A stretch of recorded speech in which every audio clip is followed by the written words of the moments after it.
나 같은 죄인 살리신 주 은혜 골라와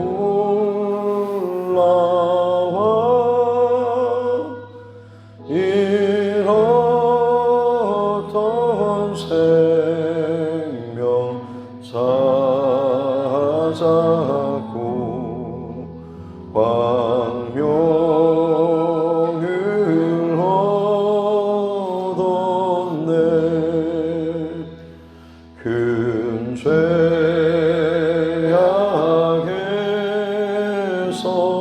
건지신 주 은혜 고마워. 나 처음 믿은 그 시간 귀하고 귀하다.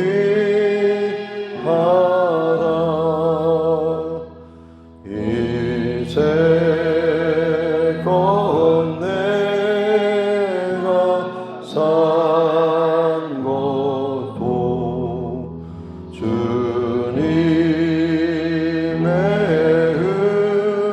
은혜라. 또 나를 장차 본향에 인도해 주시리.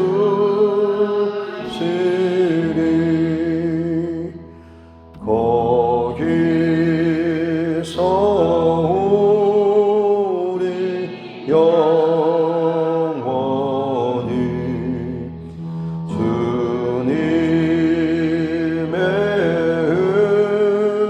은혜로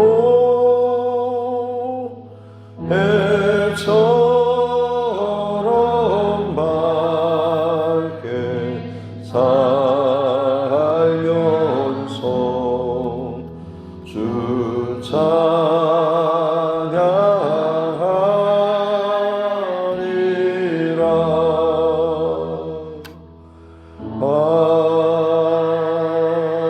아멘.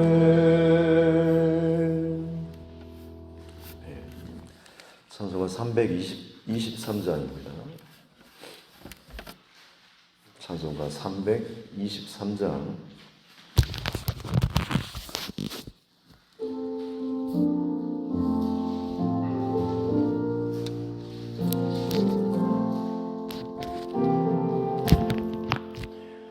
푸른 바다 나선이 몸 어디든지 가오리다.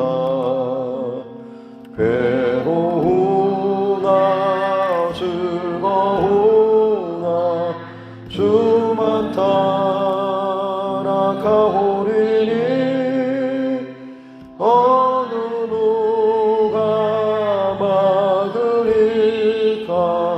죽음이 늘 막으리까. 어느 누가 막으리까. 죽음이 늘 막으리까. 아골골짝 빈들에도 복음 들고 가오리다.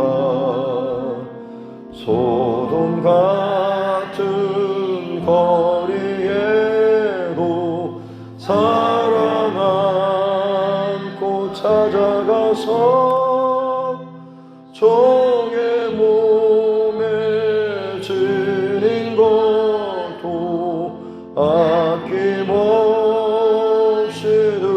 드리리라. 종의 몸에 지닌 것도 아낌없이 드리리라. 존귀 영광 모든 권세 주님 홀로 받으소서. 멸시천대 십자가는 제가 지옥하오리다. 이름 없이 빛도 없이 감사하며 섬기리라. 이름 없이 빛도 없이 감사하며 섬기리라.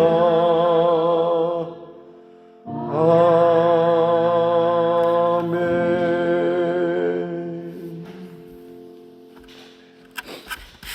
하나님 말씀 사무엘하 19장 31절부터 마지막 43절 말씀까지입니다. 사무엘하 19장 31절부터 43절 말씀까지입니다. 같이 함께 합독하겠습니다. 길앗 사람 바르실레가 왕이 요단을 건너가게 하려고 로글림에서 내려와 함께 요단에 이르니 바르실레는 매우 늙어 나이가 80세라. 그는 큰 부자이므로 왕이 마하나임에 머물 때에 그가 왕을 공개하였더라. 왕이 바르실레에게 이르되 너는 나와 함께 건너가자. 예루살렘에서 내가 너를 공개하리라. 바르실레가 왕께 아뢰되 내 생명의 날이 얼마나 익사옵기에 어찌 왕과 함께 예루살렘으로 올라가리이까. 내 나이가 이제 80세라. 어떻게 좋고 흉한 것을 분간할 수 있사오며 음식의 맛을 알 수 있사오리까. 이 종이 어떻게 다시 노래하는 남자나 여인의 소리를 알아들을 수 있사오리까. 어찌하여 종이 내 주 왕께 아직도 누를 끼치리까. 당신의 종은 왕을 모시고 요단을 건너려는 것뿐이거늘 왕께서 어찌하여 이 같은 상으로 내게 갚으시려 하시나이까. 청하건대 당신의 종을 돌려보내옵소서. 내가 내 고향 부모의 묘 곁에서 죽으려 하나이다. 그러나 왕의 종 김함이 여기 있사오니 청하건대 그가 내 주 왕과 함께 건너가게 하시옵고 왕의 처분대로 그에게 베푸소서 하니라. 왕이 대답하되 김함이 나와 함께 건너가리니 나는 네가 좋아하는 대로 그에게 베풀겠고 또 네가 내게 구하는 것은 다 너를 위하여 시행하리라 하니라. 백성이 다 요단을 건너매 왕도 건너가서 왕이 바르실레에게 입을 맞추고 그에게 복을 비니 그가 자기 곳으로 돌아가니라. 왕이 길갈로 건너오고 김함도 함께 건너오니 온 유다 백성과 이스라엘 백성의 절반이나 왕과 함께 건너니라. 온 이스라엘 사람이 왕께 나와 왕께 아뢰되 우리 형제 유다 사람들이 어찌 왕을 도둑하여 왕과 왕의 집안과 왕을 따르는 모든 사람을 인도하여 요단을 건너가게 하였나이까 하며 모든 유다 사람이 이스라엘 사람에게 대답하되 왕은 우리의 종친인 까닭이라. 너희가 어찌 이 일에 대하여 분내느냐. 우리가 왕의 것을 조금이라도 얻어먹었느냐. 왕께서 우리에게 선물로 주신 것이 있느냐.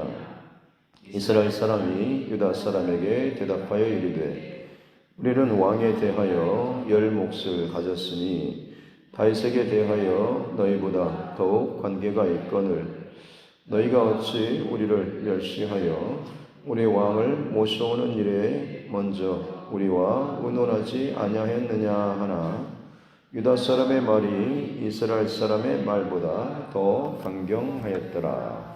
아멘. 네. 가슴에 손을 얹고 함께 따라 선포하겠습니다. 하나님은 나를 사랑하십니다. 나는 그 사랑 안에 있습니다. 하나님께서 오늘 나에게 말씀하실 것입니다. 나의 마음은 하나님을 향해 열려 있습니다. 아멘. 토요일 새벽만 되면 긴장 겸 기대가 되긴 하는데 오늘은 아주 특별히 감사하는 토요일 새벽이 되는 것 같습니다. 19장 이제 마지막 부분입니다. 다윗 압살롬의 반역 사건이 진압 다 마무리가 되었음에도 불구하고 그냥 자동적으로 다윗이 왕으로 복귀하는 게 아니라 사실 이제 어떻게 보면 찢겨지고 나눠진 혹은 배신했던 마음들 여러 가지 것들이 또 회복되고 치유돼야 되는 그런 과정이 남아있죠. 어떻게 보면 온 이스라엘이 다윗을 배반하고 등졌던 그런 사건이지 않습니까? 그래서 만약 그냥 다윗이 돌아가는 것도 왠지 좀 뭔가 좀 찜찜하기도 하는 그런 상황인 것이고 백성들도 마찬가지로 때로는 두려운 마음들 혹은 보복에 대한 걱정하는 마음들 여러 가지 그냥 묻고 지나가기도 그렇고 일일이 그걸 다 드러내놓고 하나하나 어떤 공의대로 쳐내고 시시비비를 가리는 것도 굉장히 큰 문제의 상황인 것이죠. 어찌됐든 다윗은 분란과 나누임보다는 하나됨 또 회복을 위해서 지금 이 방향을 잡고 이 모든 것들을 지금 추진해 오고 있습니다. 자기에게 그렇게 굉장히 거칠게 또 모욕을 주고 힘들게 했던 사람 또 심지어 이 모든 과정 가운데 보복하려고 하는 모든 시도들 다 다윗은 무마시키고 그것들을 품고 용서하고 끌어안는 이런 모습들을 보였죠. 이제 오늘 본문에 보면 31절에 길르앗 사람 바르실레라고 하는 사람이 등장하는데요. 이 사람은 다윗이 급하게 쫓겨갔을 때 어떻게 보면 바르실레 그리고 마길이라는 사람과 함께 그 갈릴리 이쪽 북부 지역 길르앗 이쪽 사람 이쪽 지역에 어떻게 보면 거부 혹은 그쪽에 사는 거주하는 사람들 또 유력한 자들이었습니다. 그들도 어떻게 보면 마음만 먹으면 압살롬 편에 서서 오히려 더 다윗을 잡아서 건네주면 훨씬 더 많은 것들을 또 보장받을 수 있는 그런 위치에 있는 사람이기도 합니다만 이들은 어찌됐든 다윗을 도왔죠.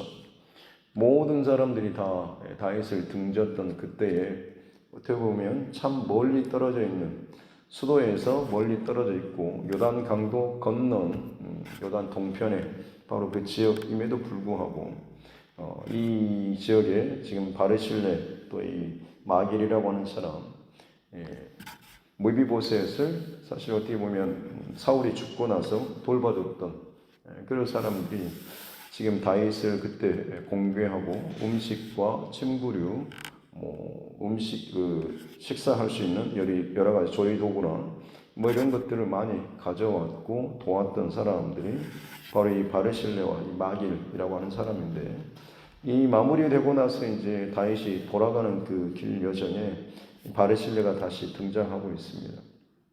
다윗이 이제 어떻게 보면 그동안 자기가 정말로 힘들고 어려울 때 모두가 다 등을 돌릴 때 자신을 돕고 섬겨줬던 이 바르실레를 어떻게든 좀 은혜를 갖고 싶은 마음에 왕궁으로 나와 함께 예루살렘으로 가자. 내가 거기서 너를 공개하리라라고 33절에 이야기하고 있습니다. 마치 내가 부모님을 섬기듯 내가 너를 내가 공개하고 섬기겠다, 책임지겠다라는 그런 이야기를 하고 있죠. 근데 바르실레가 사실 이제 거절하죠. 나이가 80이나 됐고 이미 어떤 것들을 누리고 즐길 만큼의 그런 때가 내게는 이제 다 지났고 어떻게 보면 내 부모님 묘실에 있는 그 곁에서 곧 내가 죽어서 거기 곁에 이제 묻히길 원합니다라는 이런 이 거절의 의사를 밝히고 있죠. 앞서 뭐 시므이라든지 뭐 실바라 뭐 이런 사람들 어떻게 보면 그 힘 있는 권력 있는 그 분위기에 편승해서 좀 한몫 챙기려고 하고 자기의 뭔가 좀 유익을 얻으려고 하는 그런 무리들이 있었던 그런 상황임에도 불구하고 유독 그런 사방의 그런 배신과 어떤 자기 이익만을 추구하는 이런 상황 속에서 참 순수하게 욕심 없이 다윗을 사랑하고 섬겼던 바로 이 바르실레가 더 아름답게 빛나는 그런 이유인 것 같습니다. 이 사람은 유력한 사람이었고 또 부자였고 함에도 불구하고 교만하거나 거만하지 않았죠. 부자라고 해서 다 어려운 사람을 돕지는 않지 않습니까? 이 바르실레라고 하는 사람이 얼마나 참 겸손하게 다윗왕을 섬겼는지, 그리고 기회가 왔을 때 그것을 자신의 어떤 것들 더 불리기 위한 더 탐욕이나 욕심을 또 내지도 않죠. 이 말을 어떻게 보면 이 바르실레가 참 조건 없이 다윗을 참 좋아하고 또 사랑하고 섬겼다라고 하는 그 증거라고 볼 수가 있는 것이겠죠. 이 다윗 왕의 이 요청을 거절하고 대신에 37절에 보면 왕의 종 김함이라고 하는 사람, 37절 중반에 그러나 왕의 종 김함이 여기 있사오니 이 김함을 좀 데려가십시오라고 이야기합니다. 추정컨대 아마 이 김함이 이 바르실레의 아들이지 않을까 이렇게 추정을 많이 하고 있습니다. 그래서 이 아들을 좀 대신 데려가서 왕의 처분대로 그에게 좀 베풀어 주십시오라고 하는 거죠. 뭐 마치 아빠 찬스를 쓰는 것처럼 보일 수도 있습니다만 바르실레 입장에서는 뭐 부족할 것이 없는 그런 상황 아니십니까? 본인에게 있어서 이 아들은 자신의 노년을 공양하고 자신이 죽었을 때 그 임종 혹은 장례를 치러줄 가장 어떻게 보면 신뢰할 만한 자기의 아들입니다. 근데 그 아들을 지금 왕과 함께 가도록 지금 이 아들을 보내는 것이죠. 어떻게 보면 다윗에게 있어서 지금 측근에 믿을 만한 사람이 거의 없는 상황 아니겠습니까?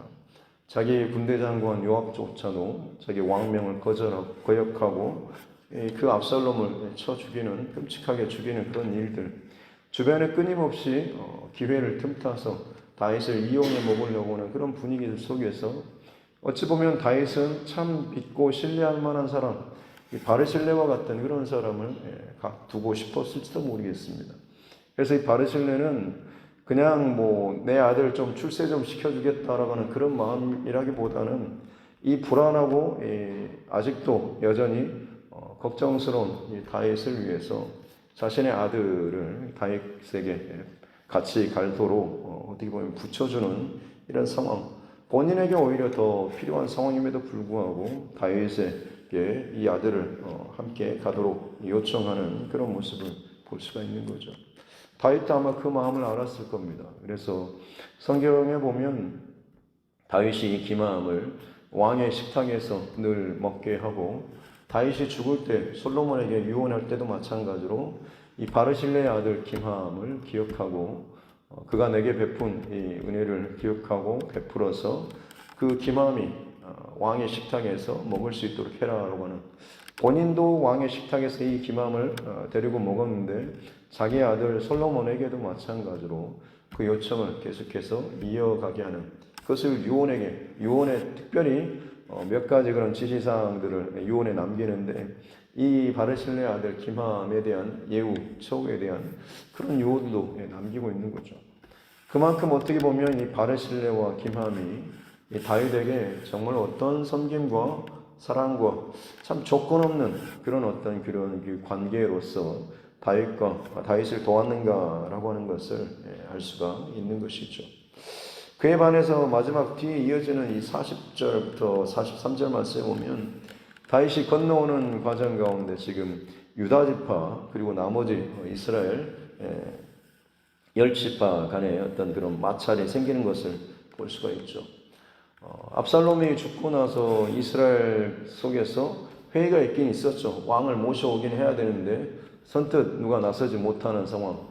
그래서 다윗이 지금 사람을 보내서 유다 지파에게 너희가 먼저 이 일을 앞장서서 추진해야 되지 않냐라고 해서 유다 지파가 지금 어떻게 보면 그 요청을 받고 나서서 지금 이 다윗을 모셔오는 그런 상황입니다만, 어떻게 보면 어느 누구나 나서지 않는 상황 속에서 지금 가장 껄끄러운 그런 관계였던 유다, 가장 친족이고 혈족이면서 다윗을 배신하고 압살롬 편에 앞장섰던 유다 지파를 다윗이 끌어안는, 용서하는 이런 사인을 보냈을 때 유다 지파는 정말 감사하는 마음으로 다윗을 모시러 갔을 때 본인들뿐만 아니라, 야, 왕이 우리조차도 이렇게 용납하고 끌어안는데 온 이스라엘 너희도 마찬가지로 다윗이 왕이 용서하지 않겠느냐라고 하면서 좀 같이 권면하고 같이 갈만도 했는데, 유다 지파가 이제 어떻게 보면 왕이 귀환하는 이 일에 대해서 그냥 본인들 지파만 주로 가서 왕을 모셔왔고, 그 소식이 지금 이스라엘에 들렸고 뒤늦게 이제 이스라엘 그 지파 백성들이 몰려들었던 거죠. 근데 막상 왔더니 왕의 주변에 다 유다 지파 사람들이 다 둘러싸여 있고, 왕의 귀한 행사에 어떻게 보면 중요 위치나 뭐 이런 자리 역할들을 다 유다 지파에서 다 이제 차지하고 진행하고 있는 모습. 뒤늦게 이제 이스라엘 지파들이 다 와봤더니 본인들은 그냥 그 행사 들러리처럼 이제 참여하는 그런 정도밖에는 되지 않는 것이죠. 그래서 이제 불만을 토로하는 것입니다. 어찌하여 너 유다 지파가 왕을 도적질하여서 자기들만 쏙 그렇게 빼가지고 갔느냐라고 하는 거죠. 그러자 이 유다 지파 사람들이 42절에 보면 거기에 대놓고 또 불을 또 지르죠. 왕은 우리의 종친이다. 우리 같은 집안 사람이야 라고 하면서 너희와는 더 질적으로 다르다라고 하는 또 이야기를 하고 있는 거죠. 그러면서 우리가 지금 왕을 모셔오는 일 때문에 42절 끝에 보면 우리가 뭐 조금이라도 얻어먹은 게 있냐, 선물로 주신 게 있냐, 우리는 왕으로부터 뭔가 좀 그런 받아먹은 게 아무것도 없다라고 하면서 굉장히 당당하게 지금도 큰 소리를 치고 있고, 이게 이제 이스라엘 사람들에게도 굉장히 또 화가 나는 일이어서 이스라엘 사람들도 그 나머지 지파들도 그러냐고, 너희가 혈족이면 같은 이 왕의 종치면 우리는 어떻게 보면 왕이 유다 지파만의 왕이냐, 12지파의 그 전체 이 나라의 왕이지 않냐, 그러면 너희는 한 몫이고 우리는 지금 다 해서 나머지 다 10몫인데 우리에게 훨씬 더 비중이 있고 크지 않냐라고 하는 거죠.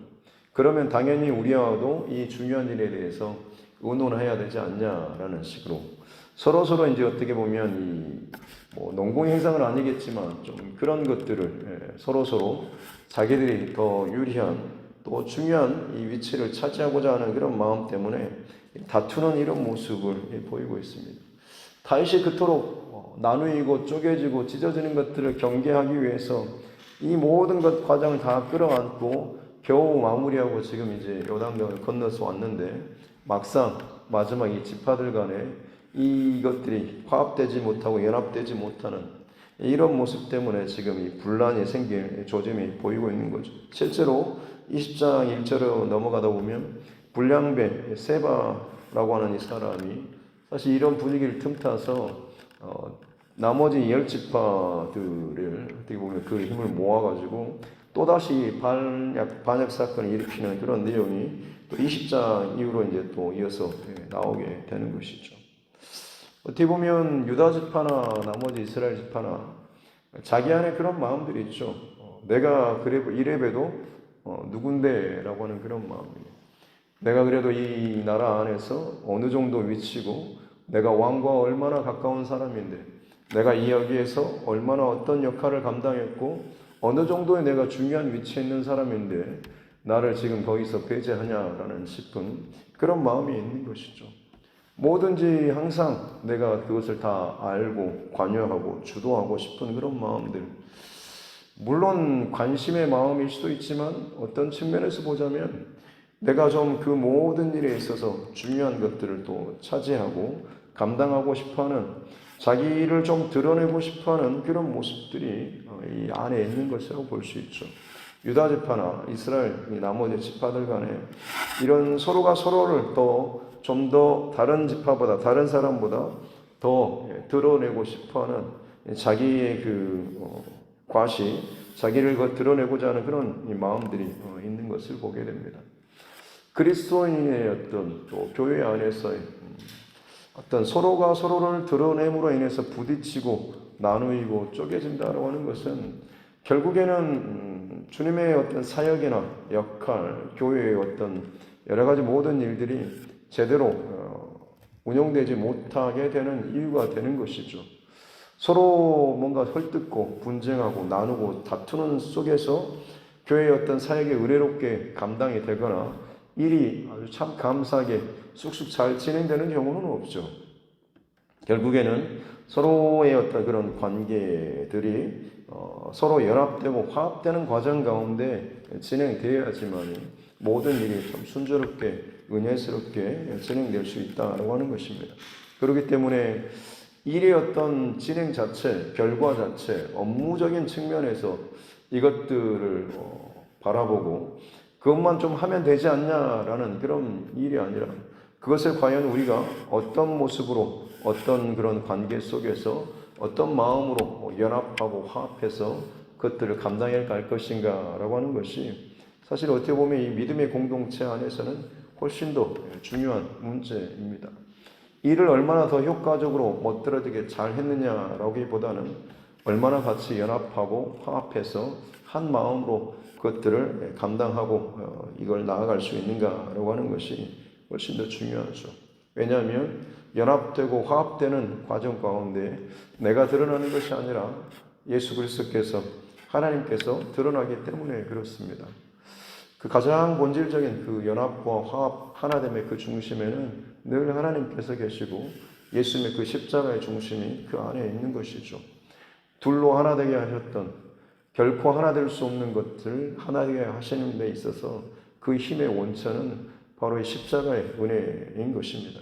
그렇기 때문에 저와 여러분도 마찬가지로 교회 사역이나 혹은 어떤 일에 있어서도 마찬가지로 나뉘는 마음이 아니라 하나 되고 연합되는 이 마음과 중심을 더 품게 해달라고 기도하면서 십자가의 그 사랑, 화합, 또 연합, 이 중심과 이 은혜 이것이 우리의 어떤 말이나 행동과 사역, 모든 봉사, 이 헌신 과정 가운데 가장 원천으로서 십자가의 사랑과 은혜 그리고 마치 바르실레처럼 그야말로 어떤 계산이나 어떤 이것을 따짐 없이 그야말로 사랑하고 또 존경하고 귀하게 여기는 이 중심으로 우리가 또 상대방을 대할 때에 참 귀한 그 믿음의 흔적이 나타나게 될 줄로 믿습니다.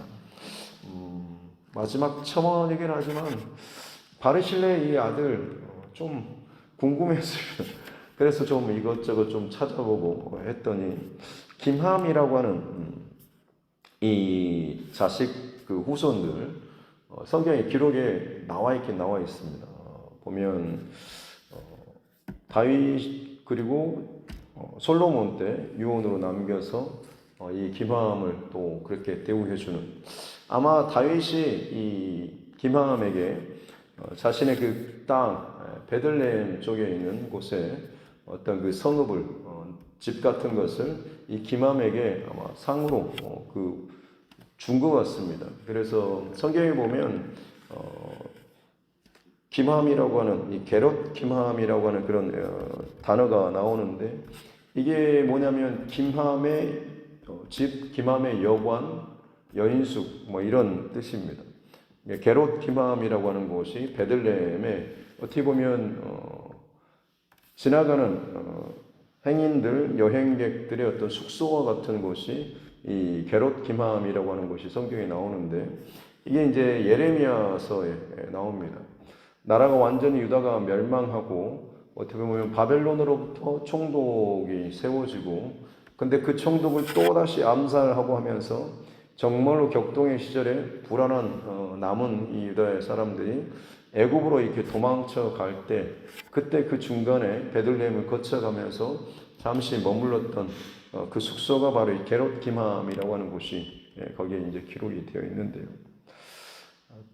성경학자들 그리고 많은 사람들이 그냥 이 게롯 김함을 그냥 그때만 나온 것이 아니라 사실은 예수님께서 태어나신 곳이 베들레헴이지 않습니까? 그리고 우리가 잘 아는 것처럼 여인숙 마국간에서 이렇게 태어났다라고 알고 있는데 베들레헴은 사실 큰 도시가 아니죠. 동네가 아닙니다. 베들레헴 에브라다야 너는 뭐 작지 않냐고 뭐 하고 하는데 작은 동네니까 작지 않다라고 하면서 작은 동네지만 거기에서 메시아가 태어나셨기 때문에 너희가 작지 않다라고 성경은 이야기하고 있지만 실제로는 80가구도 안 되는 작은 그런 동네, 시골 동네입니다. 근데 거기에 이제 여인숙이 만약 있다고 한다면 뭐 큰 도시도 아니기 때문에 그곳에 있어봤자 거의 한두 개 정도로 추정하고 그 여인숙이 어떻게 보면 이 게롯 기맘의 집이 되는 것이죠.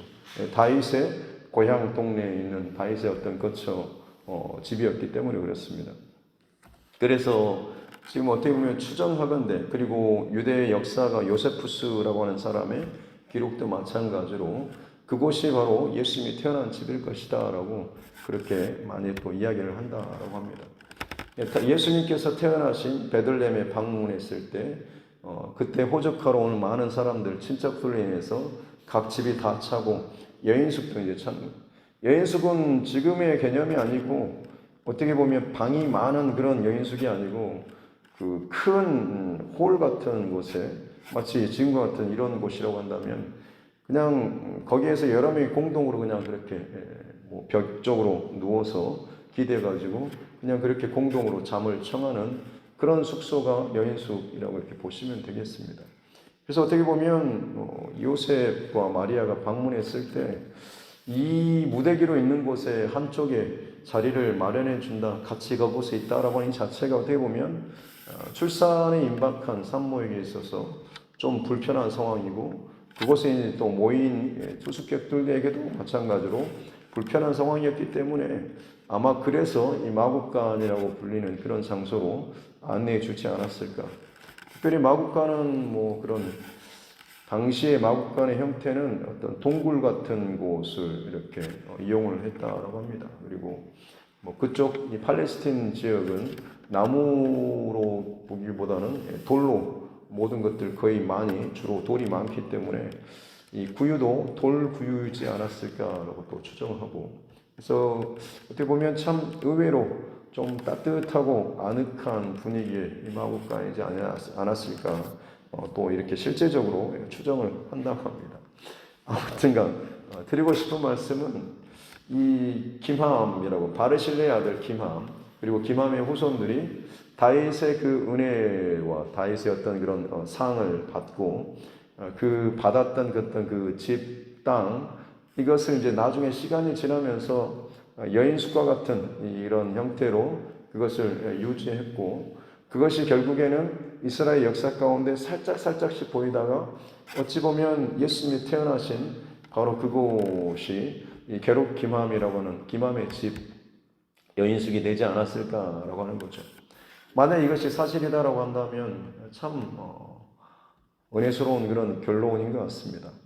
다윗 왕을 정말로 순전한 마음으로 섬기고 사랑하고 존경했던 바르실레 그 중심이 그 자녀들에게 쭉 이어감으로 말미암아서 예수님께서 이 땅에 오시는 그 흔적 혹은 그 지점에 같이 그 길을 걸어갈 수 있는 좀 그런 발판을 또 만들고 길을 제시했던 것이 바르실레라고 하는 사람의 어떤 그런 모습이지 않을까. 저와 여러분이 이 땅을 살아가는 동안에 하나님 앞에 참 계산 없이 순전하고 사랑하는 마음으로 드려지고 또 쌓아가는 이 모습을 통하여서 지금 당장은 아니라고 할지라도 하나님께서 그 중심과 마음과 방향을 기억하시면서 그 방향을 하나님께서 기뻐하시는 곳 가운데 어느 한 지점을 묶으신다고 한다면 그것이 마치 유대 역사 가운데 그리고 예수님이 태어나신 것처럼 참 특별한 하나님의 사건에 또 다시 한번 드러날 수 있는 귀한 흔적이 되지 않을까 싶습니다. 우리도 마찬가지로 지금 이 땅을 살아가는 동안에 지금 당장 뭐가 내게 있어서 유익하고 힘이 되고 자랑할 만한 뭔가 좀 당장 뭐 내 손에 잡힐 만한 그런 것들을 내가 취하고 구하기보다는 그냥 하나님을 또 온전히 사랑하고 순수하게 바라보고 헌신하고 위하는 이미 나에게 십자가의 그 사랑과 은혜로 말미암아서 나를 더욱 구원해 주시고 살려주신 그 은혜에 순전한 마음으로 감사함으로 드리고 봉사하는 그런 마음으로 살아간다고 한다면 오히려 하나님께서는 저와 여러분을 훨씬 더 상상할 수도 없는 그런 또 은혜의 지점으로 우리의 삶을, 또 우리 자녀손들의 삶을 또 이끌어 주시지 않을까 싶습니다. 바라기는 그 중심 우리가 또 잘 지키고 오늘 이 하루도 순전한 마음으로 주님 사랑하면서 또 살아갈 수 있는 저와 여러분 모두가 될 수 있기를 주님의 이름으로 축복합니다. 기도하겠습니다. 하늘에 계신 우리 아버지, 아버지의 이름을 거룩하게 하시며 아버지의 나라가 오게 하시며 아버지의 뜻이 하늘에서와 같이 땅에서도 이루어지게 하소서. 오늘 우리에게 일용할 양식을 주시고 우리가 우리에게 잘못한 사람을 용서하여 준 것 같이 우리 죄를 용서하여 주시고 우리를 시험에 빠지지 않게 하시고 악에서 구하소서. 나라와 권능과 영광이 영원히 아버지의 것입니다. 아멘. 주신 말씀 또 기억하시면서 교회와 주중과 여러분 각자의 기도 제목을 놓고서도 또 이 나라와 민족 또 특별히 정치 위정자들을 위해서도 세계 열방 또 여러 상황들을 위해서도 또 우리 선교사님과 그 가정들 그리고 우리 환우분들 또 가정의 여러 가지 문제 가운데 힘들어하는 우리 믿음의 지체들과 또 하나님께서 우리에게 붙여주신 영혼 구원의 그 대상자들을 위해서 특별히 우리 자녀손들을 위해서 또 기도하면서 오늘 이 하루도 내 안에 하나님을 향한 순전한 중심과 마음으로 우리가 지켜내고 또 살아갈 수 있도록 변화하고 같이 함께 기도하겠습니다. 하나님 아버지 감사합니다. 귀한 밤에도 또 저희들 또 은혜의 자리에 머물게 하여 주시고 또 기도하게 하여 주시고 주님의 은혜 가운데 더 깊이 또 인도해 주시고 귀한 새벽 또 예배를 또 이어갈 수 있도록 은혜 주신 점 감사합니다. 다윗의 귀환하는 장면, 다윗의 높고 낮고 참 여러 가지 상황과 처지 가운데 주변에 몰려드는 그리고 엮여지는 모든 상황들, 많은 사람들 그들이 속에 갖고 있던 각자의 어떤 생각과 바램과 계산들 하나하나가 참 어떻게 보면 우리는 살아가는 인생 가운데 맞닥뜨리게 되는 수많은 관계들 또 사람들 또 상황들과 참 많이 닮아 있습니다. 하나님 어찌 보면 그토록 나로 말미암아서 관계하며 자신들의 유익과 편함과 이득을 또 생각하고 계산하고 따지며 하는 이런 일들 또 나를 이용해서 뭔가를 또 얻고자 하는 그런 일들이 참 많이 있습니다. 바르실레와 같이 정말 왕을 사랑하고 존중하며 순전하고 또 순수한 마음으로 이미 다윗의 어떤 관계 속에서 참 감사함과 사랑함으로 나아갈 수 있었던 참 이 귀한 또 선한 이 관계를 우리에게 더 많이 하나님 허락하여 주시고 나 또한 그런 중심과 마음으로 내 주변의 사람들과의 그 관계를 이어나갈 수 있는 귀한 우리 모두가 되게 하여 주시옵기 원합니다. 순전한 중심과 마음으로 사람을 대하고 나아가게 될 때에 결국에는 나 또한 또 그런 또 은혜와 또 대우를 또 받게 되게 될 줄로 믿습니다.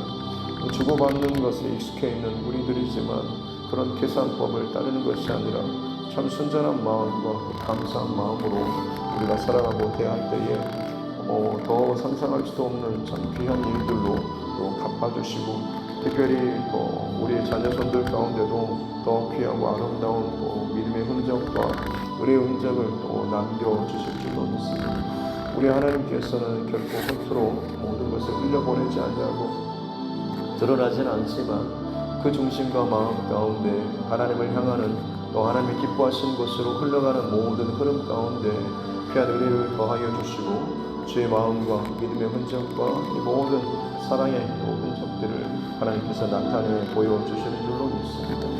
아직도 내 안에 상황과 일마다 내가 누군데 나를 무시하냐, 나를 알아주지 않냐, 나를 또 제외하고 패스하고 지나가는가라는 나를 또 드러내지 못하는 또 그런 모습 때문에 또 불편하고 자존심이 상하고 마음이 또 꺾여지는 일들이 생길 때마다 내 안에 정말 이 일로 말미암아서 주의 몸된 교회와 주님의 사역과 일들이 정말로 아름답게 잘 세워져 나아가고 흘러갈 수 있는가라고 하는 것을 스스로 잘 돌아볼 수 있는 우리 모두가 되게 하여 주옵소서.